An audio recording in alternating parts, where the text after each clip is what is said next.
Dahil sa matinding init, bumaba ang level ng tubig sa ilang dam ayon sa Pag-asa. Tiniyak naman ng mga water concessionaire na Manila Water at Maynilad na gumagawa sila ng paraan para matiyak na sapat ang supply ng tubig para sa mga consumer.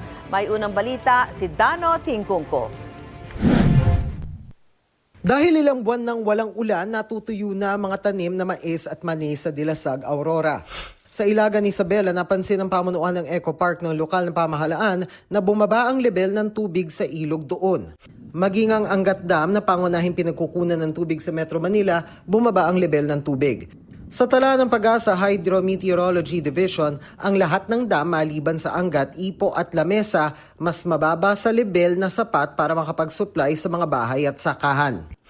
Ayon sa Manila Water, bago pa ang tag-init, marami na silang inilatag na hakbang para mapanatili ang supply ng tubig at mataas na water pressure sa kanilang mga customer. Para mabawasan ang pagdepende lang sa Angat Dam para sa supply ng tubig, nagdagdag sila ng iba pang water source.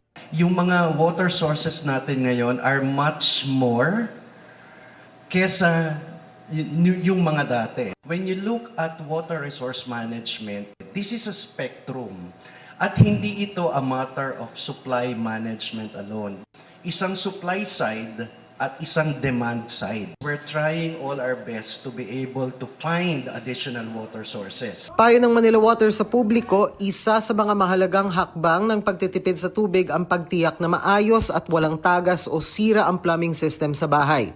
Sabi ng Maynilad na sumasakop sa West Concessionaire Zone sa Metro Manila, nagpapatupad din ito ng mga hakbang para masigurong tuloy-tuloy ang serbisyo ng tubig sa kanilang nasasakupan.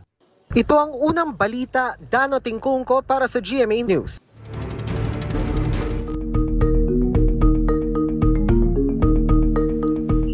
May plano na ang liderato ng Senado kung paano pagsasabay-sabayin ang kanilang mga tungkulin pati ang impeachment ni Vice President Sara Duterte sakaling umabot na ito sa paglilitis. Sa pagpapatuloy naman ng impeachment hearing sa Kamara sa Miyerkules, kabilang sa mga harap sina Ombudsman Jesus Crispin Remulla at dating Senador Antonio Trillanes IV.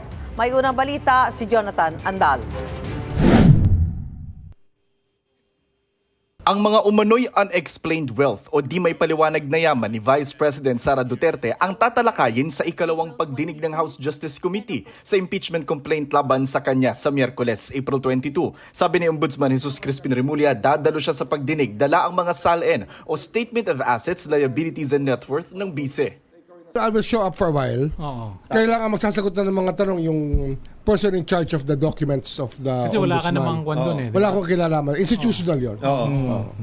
Yun. Just to show respect to the House. Si dating Senador Antonio Trillanes IV na ipinasampina ng komite noong nakaraang hearing kinumpirma sa text message sa GMA News na tetestigo siya tungkol sa mga umano'y nakaw na yaman ng bise. Ipinatatawag din ng Anti-Money Laundering Council, Securities and Exchange Commission at Bureau of Internal Revenue.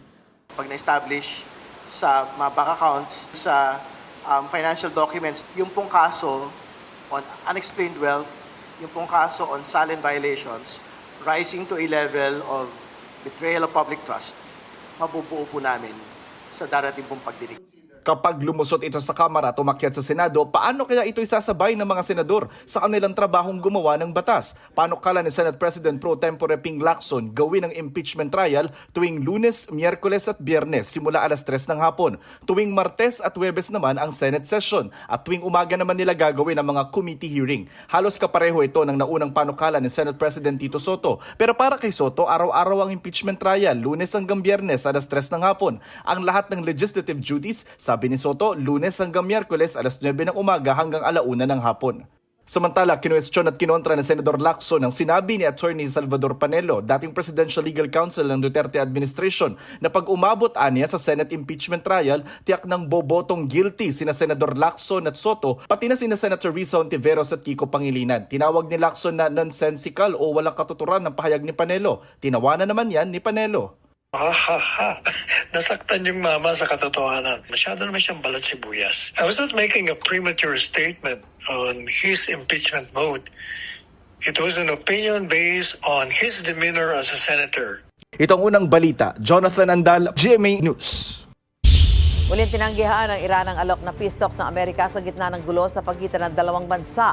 Ayon sa news agency ng Iran, kabilang sa mga dahilan ng pagtanggi nila ay ang pagharang ng Amerika sa mga pantala ng Iran.